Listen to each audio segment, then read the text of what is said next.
Assalamualaikum,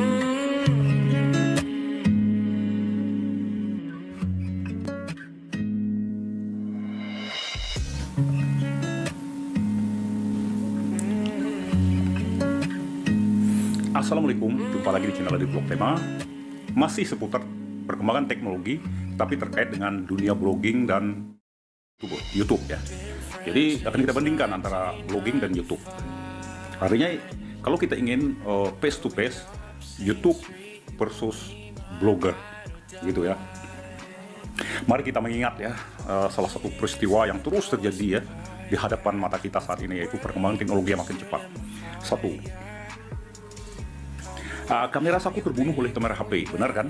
Yang kedua, warnet dan wartel terbunuh oleh teknologi jaringan HP atau smartphone. Kemudian koran dan majalah cetak juga ngos-ngosan kemudian mati karena teknologi baca, karena teknologi digital ya, teknologi baca digital di HP. Terus bahkan pasar PC, televisi, pasarnya ya tergerus ya. Kenapa? Karena kebutuhan untuk PC, untuk sekedar browsing sudah bisa digantikan oleh HP dan juga tablet. Dan konsol game, beberapa konsol game portable ya, yang dulu dimainkan anak-anak hilang. Kenapa? Karena game tersebut sudah dengan mudah bisa dimainkan melalui HP. Benar bukan?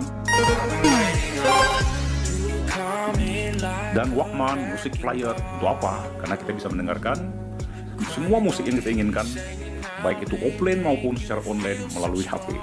Oke. Nah, lalu kita akan berbicara tentang YouTube versus blogger. Maksudnya YouTube dan blogger itu mana sih zaman sekarang ini yang paling menarik? Oke, faktanya baik YouTube maupun blogger itu milik Google, tidak dapat membuat kita menghadap-hadapkan mereka sebagai lawan, tidak bisa. Akan tetapi gempuran yang datang terhadap blogger ya tidak ada, bahkan dari pihak Google pun sendiri pun sebenarnya tidak bisa berbuat banyak. Zaman dimana blogging bertambah mudah seperti sekarang ini, umpamanya kita bisa blogging melalui HP, kita bisa blogging melalui tablet, kita bisa melalui blogging ya tanpa PC sekalipun, ternyata ya membawa dampak juga ya, membuka segala kemungkinan dan menambah banyak pilihan. Yaitu mudah terhubung ke WhatsApp misalnya, mudah terhubung ke Instagram, mudah chatting, mudah mengakses media sosial, mudah sekali menonton dan menikmati konten-konten video. Jadi YouTube tidak salah, ia hanya beruntung karena berada di persimpangan jalan di waktu yang tepat, dimana memang kebutuhan generasi menonton itu memang sudah siap ya. Dan sedangkan blogger sendiri sudah terlalu tua untuk menjadi hal yang menarik. Orang sering menghubungkan popularitas blog dengan YouTube dan mungkin agak menyalahkan YouTube ini gara-gara YouTube yang telah banyak merampas perhatian dan pengunjung internet. Akan tetapi tahukah kita bahwa zaman memang secara alami terus berubah ya, lambat atau cepat atau lambat perubahan akan datang juga. Dalam hal ini tidak semua kejatuhan blogger disebabkan oleh YouTube. Jadi sedikit banyaknya kita juga akan melihat apa andil smartphone terhadap ini. Oke, media sosial. Pertama media sosial seperti Facebook, Instagram. Kita melihat faktanya bahwa Facebook, Twitter, di mana mereka juga menyediakan ruang rubrik atau ruang tulis yang panjang, bahkan memberikan monetasi seperti AdSense ya. Artinya konten kreator bisa berkarya di platform medsos ya. Kalau tadinya umpamanya menulis di blogger dapat monetasi, dapat cuan melalui AdSense, sama di Facebook, di Twitter, di Instagram juga sama. Bayangkan ya, di blog ini kami setahun atau hampir 2 tahun yang lalu kami sudah kehilangan hak monetasi karena dianggap melakukan pelanggaran, walaupun kami merasa tidak melakukan pelanggaran. Karena hal tersebut akhirnya saya ya sebagai konten kontributor di blog ini, akhirnya di blog maksud saya di blog Edit Blog Tema atau Edit Blog Info, akhirnya saya mengalihkan perhatian saya, fokus saya kepada page atau halaman di Facebook, dan saya membuat konten-konten di Facebook seperti tulisan juga, YouTube pula ya, video juga saya buat sebagai konten dan saya terbitkan di sana, juga di Instagram, di TV, di IGTV. Akhirnya saya malah dapat memonetasi, dapat cuan di sana, dan akhirnya saya juga lupa untuk minta kembalikan AdSense walaupun dapat monetasi dari Google bahwa saya mungkin bisa mengembalikan AdSense saya juga tidak pernah melakukannya lagi. Kenapa? Setelah saya melihat statistiknya juga semakin jeblok, Jadi semangat saya jadi berkurang. Jadi sekarang saya menulis hanya sekedar hobi. Dan ada pun ya kenapa saya mau bertahan menulis di blog itu karena saya hobi menulis dan saya juga membayar domainnya dari hasil cuan di Facebook dan di IG atau di tempat lain. Nah, itu ceritanya ya. Kemudian ada media mainstream seperti Kompas. Kemudian yang paling sering yang paling sering dikomplain itu ya Tribun ya. Pada Tribun itu bagian dari Kompas juga. Detik dan lain-lain. Terdapat banyak media mainstream yang merebut pangsa pasar ya.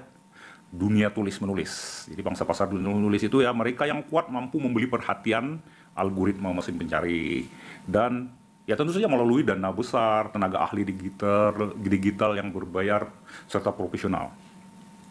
Hanya sedikit tulisan atau postingan para blogger yang bisa memiliki kesempatan naik ke page one atau di urutan nomor satu ya di web ya. Selebihnya kita harus memiliki niche ya. Umpamanya kalau kita ingin menemukan segala sesuatu tentang masak-memasak, tentang mancing-mancing, semuanya itu sudah ada di media mainstream. Kita hanya bisa melihat sedikit celah kalau melalui blogging ini ya. Memang asalnya sih blogging itu sih sebenarnya personal ya, personal blog ya, bukan untuk publisitas, apalagi untuk bersaing dengan mainstream. Media-media ini juga menyediakan versi mobile yang responsif ya, HP ya. Dan dapat diakses melalui ponsel, melalui apa saja yang sifatnya mobile, dan internetnya juga semakin ringan dan laju. Itu salah satu penyebab mengapa blogging mendapat pukulan di mana-mana ya. Kemudian minat pengguna juga berubah, dan ini sering disinggung oleh John Moo kalau tidak salah ya. Itu pakar dari Google ya, pakar web Google. Segala hal lama cepat atau lambat akan berlabel membosankan. Nah, itu ya, menjadi tua dan jadul. Demikian pula dunia blogging, usianya sudah cukup tua, sedangkan teknologi semakin laju berkembangnya. Menawarkan hal-hal baru, termasuk konten-konten video dari TikTok, IG, Facebook, Watch. Facebook juga menyediakan konten video loh, hingga YouTube, sampai setiap orang menyukai hal baru, dan lambat laun akan meninggalkan hal lama. Konsep menonton juga mulai berubah ya, semakin mudah dan semakin enteng. Bahkan teknologi web dengan teknologi jaringan telah berkembang semakin saling mendukung. Semakin murah, semakin terjangkau, semakin mudah didapatkan. Demikian juga dengan dukungan perangkat keras yang semakin canggih seperti smartphone, tablet juga semakin mudah didapatkan dengan harga murah. Itu semua mempengaruhi mood ya, mempengaruhi mood pengguna, dan berbondong-bondong mereka meninggalkan blog dan mengalihkan kebiasaan mereka kepada kebiasaan menonton. Lebih jauh, para pembuat konten tulisan juga mulai beralih mendukung dunia konten video dan ikut-ikutan membuat konten video. Mereka tidak salah, mereka ingin menjadi lebih kreativitas. Terlebih lagi mereka ingin penghasilan, bukan? Idealisme tentu saja tidak ada gunanya sama sekali dalam hal ini. Apa kita mau bertahan mengayam bakul, umpamanya, sementara bakul nggak laku lagi. Tapi kalau kita memang hobi ya sudah ya, kita lupakan tentang penghasilan seperti saya sekarang menulis karena hobi. Nomor 4, business first. Jadi bisnis diutamakan. Ini yang mengkhawatirkan. Sebagai induk dari perusahaan blogging, Google bisa saja mematikan blogger jika dirasa tidak menguntungkan lagi. Kalau kita lihat tadi ya, lihat pertanda tadi, atau paling tidak membiarkannya perlahan-lahan redup lalu menjadi alasan untuk meninggalkannya. Jika kita ingat layanan Google Plus ya, waktu beberapa tahun yang lalu banyak komunitas grup menjadi besar dan dapat cuan di sana itu. Mendapat keuntungan lah, akan tetapi juga kita mengerti banyak hal lebih penting dan lebih prioritas ya dalam urusan bisnis. Jadi Google mungkin lebih fokus ke platform seperti YouTube karena memang lebih menghasilkan. Dan bagaimana perusahaan bisa berjalan tanpa penghasilan ya kan? Kita harus realistis dalam hal ini. Oleh karena itu, selama platform blogging ini masih ada, platform blogger ini masih ada, ya kita blog aja. Tetapi kita juga harus siap meninggalkannya. Kita harus siap meninggalkan zona nyaman misalnya, kapan saja, di mana saja. Karena memang begitulah dunia ya, makin cepat berubah dan semakin cepat. Kemudian jangan berharap ada idealisme kalau bisnis. Bisnis ya bisnis. Bisnis is bisnis. Oke. Saya ada referensi sedikit ya, yang dapat ramai ketika bertemu dengan komunitas dengan minat yang sama ya. Blogging itu ya bisa ramai kalau kita ada komunitas, artinya minat yang sama. Walaupun ya semakin lama orang yang minat ke blogging itu semakin lama semakin jauh meninggalkan blogging ya. Dulu saja umpamanya misal ya, orang fanatik terhadap BlackBerry, orang fanatik terhadap Nokia. Tapi lama-lama kan, walaupun mereka istilahnya sampai mau fight, berkelahi untuk membela Nokia, bahwa saya tidak akan pindah kemana-mana, tapi akhirnya ya pakai Android semua. Kenapa? Ya itu tadi, realita. Jadi kita tidak bisa bertahan di idealisme. Lalu saya mencoba melihat channel ya, channel-channel YouTube yang membahas tentang blog itu.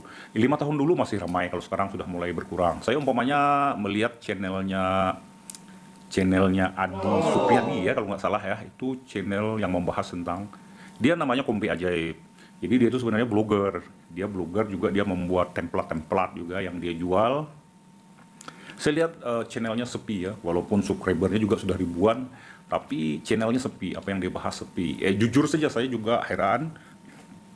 Ya kalau saya bandingkan dengan channel saya yang umpamanya subscriber saya belum mencapai, ya masih sedikit lah ya. Tapi konten saya mungkin alhamdulillah ya, lebih mendapat sambutan daripada konten beliau itu. Mungkin karena topiknya ya, topik beliau kan topiknya blogging. Sementara minat orang terhadap dunia blogging ini memang sudah menurun. Sedangkan topik yang saya berikan adalah topik yang saya minat, itu topik-topik tentang teknologi, trik, kemudian tutorial seperti itu, tutorial umpamanya menggunakan aplikasi editing video dan lain-lain, seperti itu yang saya berikan, dan alhamdulillah itu dapat sambutan. Terima kasih kepada kalian semua yang telah mendukung saya. Dan juga saya memperhatikan status mesin pencari. Konten video ternyata lebih sering menduduki ranking atas ya. Makanya saya memiliki sebuah konten yang saya tulis dan saya coba riset keywordnya juga menuruti saran teman-teman ya, yaitu tentang cara membongkar kaki-kaki mikrofon kondenser Samson Meteor. Ternyata tulisannya itu tidak muncul ya, kalau dilakukan pencarian di Google tidak muncul yang tulisan ya, yang konten tulisan.